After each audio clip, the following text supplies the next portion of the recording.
میت کو پڑھ کر بخشنا۔ میری والدہ کا جنوری میں انتقال ہوا تھا، ہم ان کے لیے کیا کیا صدقہ جاریہ کر سکتے ہیں؟ نیز کیا ان کو کچھ پڑھ کر بخش سکتے ہیں؟ یہ کہاں تک صحیح ہے اور کیا اس کا ثواب میت کو پہنچتا ہے؟ مسز عمر ریاض سے۔ قرآن کی تلاوت وغیرہ پڑھ کے میت کو ثواب پہنچانا، جس کو ایصال ثواب کہتے ہیں، اس میں یہ اختلافی مسئلہ ہے۔ احناف کے ہاں یہ جائز ہے، بعض فقہا اس کی حقیقت کے قائل نہیں ہے۔ تو انسان کو ایک فقہ کو فالو کرنا چاہیے اور دوسرے فقہا کا بھی احترام کرنا چاہیے۔ اس کے دلائل کیا ہیں احناف کے، وہ میں کئی بار مسائل میں ریکارڈ کروا چکا ہوں، مضبوط دلائل ہیں۔ لیکن اتنی بات تو بہرحال ثابت ہے کہ اتفاقی چیز کیا ہے، وہ یہ ہے کہ پیسوں کا صدقہ کیا جائے۔ اس میں تمام فقہا کا اتفاق ہے کہ اس کا ثواب میت کو، جو بھی یعنی معتد بھی فقہا ہیں جو ان کا اتفاق ہے کہ اگر آپ پیسے صدقہ کرتے ہیں یا کوئی کنواں کھدوا دیتے ہیں یا کوئی اور صدقہ جاریہ کا انتظام کرتے ہیں تو اس کا ثواب تو بہرحال یقینی پہنچتا ہے۔ اور حدیث میں بھی یہ چیز منصوص ہے۔ نبی صلی اللہ علیہ وسلم سے ایک صحابیہ نے پوچھا میں اپنی ماں کی طرف سے صدقہ کرنا چاہتی ہوں، افاتصدق عنہا ان امی توفیت عنی، میری ماں کا انتقال ہو گیا ہے، افاتصدق عنہا، کیا میں ان کی طرف سے صدقہ کروں؟ آپ نے فرمایا ہاں۔ تو اس لیے زیادہ فوکس جس چیز کو کرنا چاہیے وہ ہے پیسے صدقہ کریں اپنی والدہ کے لیے، اور کوئی مدرسہ بنا دیں، مسجد بنا دیں، یا مسجد میں تعاون کر دیں، یا مدرسے میں تعاون کر دیں، یا یتیم خانے میں تعاون کر دیں۔ اس طرح سے کوئی بھی صدقہ جاریہ ہو، یا ویسے ہی کوئی صدقہ کسی غریب کی مدد، اور دل میں نیت کر لیں کہ اس کا ثواب میری والدہ کو پہنچے، تو یہ انشاءاللہ آپ کی والدہ کو ثواب پہنچے گا۔ میں بھی دل سے دعا کرتا ہوں اللہ تعالیٰ آپ کی والدہ کی مغفرت فرمائے اور ان کے درجات کو بلند کرے۔ قرآن بخشنے کا طریقہ کیا ہے؟ قرآن مجید بخشنے کا صحیح طریقہ کیا ہے؟ کہتے ہیں کہ پہلے الحمد شریف پڑھے گا، پھر حمد و ثنا کرے گا، پھر تینوں قل پڑھے، پھر اس کے یہ کہے کہ اس کا ثواب ہمارے نبی صلی اللہ علیہ وسلم کو، اور اس کے بعد حضرت آدم سے لے کر قیامت تک آنے والے تمام انسانوں کو پہنچائے، پھر آخر میں جس کے لیے قرآن پڑھا گیا اس کا نام لے کر بخش دے۔ کیا یہ طریقہ صحیح ہے؟ آفرین انڈیا سے۔ دیکھیں، قرآن بخشنے کا کوئی مخصوص طریقہ صحابہ سے ثابت نہیں ہے، صرف اتنا ثابت ہے کہ نبی صلی اللہ علیہ وسلم نے صدقہ کرنے کا حکم دیا ایک صحابیہ کو کہ وہ اپنی ماں کے لیے صدقہ کریں۔ تو اس سے علماء نے استدلال کیا کہ صدقہ بھی ایک نیکی ہے، تو کوئی بھی نیکی کسی کے لیے بھی کی جا سکتی ہے۔ تو بہتر تو یہی ہے کہ جس چیز کا حدیث میں صراحتاً ذکر ہے اسی کو فالو کریں، یعنی صدقات و خیرات کیا کریں میت کے لیے۔ لیکن کوئی قرآن یا کوئی اور نیکی پڑھ کے بھی اگر ایصال ثواب کرنا چاہتے ہیں تو بھی ٹھیک ہے، اس کا کوئی خاص طریقہ نہیں ہے، بس دل میں نیت کر لیں کہ اللہ اس کا ثواب فلاں کو پہنچے۔ باقی یہ جو کہا جاتا ہے پہلے الحمد شریف پھر فلاں، پھر یہ اس کا کوئی ثبوت نہیں ہے۔ کوئی بھی نیکی کسی بھی طریقے سے کی جا سکتی ہے اور دل میں یہ دعا کی جا سکتی ہے اللہ اس کا ثواب فلاں کو پہنچا دے۔ رہا یہ مسئلہ کہ اتنے ساروں کو پہنچا دے، آدم علیہ السلام سے لے کر فلاں لوگوں تک، پھر تمام پیغمبروں تک، صحابہ تک، تو یہ بھی جائز ہے کیونکہ ناجائز ہونے کی کوئی دلیل نہیں ہے۔ لیکن اس میں علماء کی دو رائے ہیں۔ بعض علماء یہ کہتے ہیں کہ ثواب تقسیم ہو کے پہنچتا ہے، تو جتنے لوگوں کو شامل کریں گے ثواب ڈیوائڈ ہو جائے گا، اور بعض کی رائے یہ نہیں کہ نہیں تقسیم نہیں ہوتا بلکہ ہر ایک کو پورا پہنچتا ہے۔ تو ان میں سے کسی بھی مسلک پہ کوئی مضبوط قرآن و سنت سے دلیل کسی کے پاس نہیں ہے کہ اللہ کی رحمت سے امید کی جا سکتی ہے کہ اللہ سب کو سارا ہی ثواب پہنچا دیں، اللہ چاہیں تو ڈیوائڈ کر کے پہنچا دیں۔ تو اس لیے کوئی ایسا خاص طریقہ نہیں ہے، جس طرح سے چاہیں کر لیں آپ۔ میرا جو اپنا معمول ہے، میں تو یہی کرتا ہوں کہ ایک تو صدقات و خیرات کو فوکس کرتا ہوں۔ جو میرا جو معمول ہے کہ جو میت کے لیے جو حدیث میں جو چیز منصوص ہے، جو متفقن علیہ، اور اگر قرآن پڑھ کے کرنا چاہیں تو دل میں بس اتنی نیت کہ سورہ فاتحہ پڑھی یا کوئی بھی سورت پڑھ لی، اللہ اس کا ثواب فلاں کو پہنچے، تو سب طریقے ٹھیک ہیں۔ جنازے کے سامنے قرآن پڑھنے کی حقیقت۔ جنازے کے سامنے جو لوگ قرآن پڑھتے ہیں یا سورہ یاسین پڑھتے ہیں، کیا یہ عمل حدیث سے ثابت ہے یا بدعت ہے؟ عبد الصمد صاحب نے انڈیا سے پوچھا ہے۔ جنازے کے سامنے اسپیشل جنازے کی وجہ سے قرآن پڑھنا یا سورہ یاسین پڑھنا میرے علم میں ایسی کوئی حدیث نہیں ہے۔ تو اور جب تک جنازے کو نہلایا نہ گیا ہو تو اس کے سامنے تلاوت کرنے کو فقہا نے غلط لکھا ہے، ناجائز لکھا ہے۔ تو جب تک جنازے کو نہلایا نہ جائے تو پھر نہلانے کے بعد آپ اس کے سامنے قرآن پڑھ سکتے ہیں، لیکن کوئی سنت عمل نہیں ہے۔ ہوتا یہ ہے کہ جب جنازے کو نہلا کے لایا جاتا ہے، گھر میں رکھا جاتا ہے، تو جب تک یعنی نماز جنازہ کے لیے لوگ جمع نہیں ہوتے، میت کو گھر میں رکھا جاتا ہے، تو اس دوران علماء یہ کہتے ہیں کہ اس کے پاس بیٹھ کے قرآن کی تلاوت کریں۔ وہ اس لیے کہتے ہیں کہ ورنہ اگر تلاوت نہیں کریں گے تو ادھر ادھر کی فضول باتیں کرنا شروع کر دیں گے، لوگ غیبتیں بھی شروع کر دیتے ہیں۔ اب جنازہ رکھا ہوا ہے تو بہتر ہے نا کہ اللہ کو یاد کیا جائے, اللہ کا ذکر کیا جائے, آخرت کی یاد کو تازہ کیا جائے. تو علماء اس لیے کہتے ہیں کہ وہاں بیٹھ کے قرآن پڑھ لو یا سورہ اخلاص پڑھ لو, سورہ یاسین پڑھ لو, کوئی بھی سورت پڑھ لو, تاکہ آپ فضول چیزوں میں اپنا ٹائم برباد نہ کریں.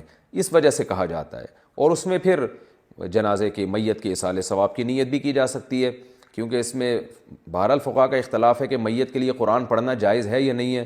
اور صدقے کے بارے میں تو ہمیں حدیث ملتی ہے کہ آپ صلی اللہ علیہ وسلم سے صحابیہ نے پوچھا فاتصدق عنہا, میری ماں کا انتقال ہو گیا, میں صدقہ کروں؟ آپ نے فرمایا ہاں.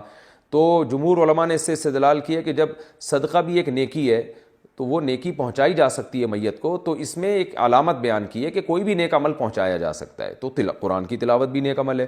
بعض فقہا کہتے ہیں کہ نہیں, صدقہ تو جائز ہے کیونکہ حدیث میں صدقے کا ذکر ہے, تلاوت کا ذکر نہیں ہے, لہذا تلاوت جائز نہیں.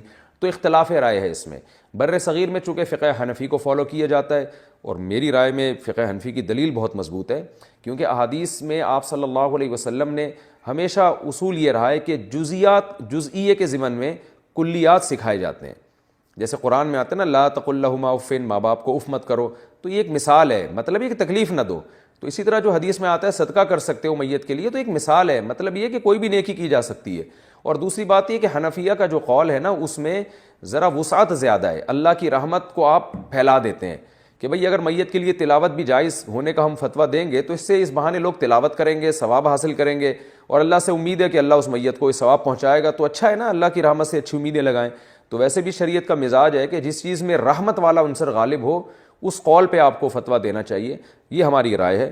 اگر کوئی اس سے اختلاف کرتا ہے تو وہ اس کا اپنا مسئلہ ہے. تو اس لیے جنازے کے پاس قرآن پڑھنا الگ سے کوئی اس کی فضیلت ہمارے علم میں نہیں ہے حدیث میں, لیکن کہا اس لیے جاتا ہے کہ وہاں بیٹھ کے ادھر ادھر کی باتیں کرنے سے بہتر ہے کہ آپ قرآن پڑھ لیں.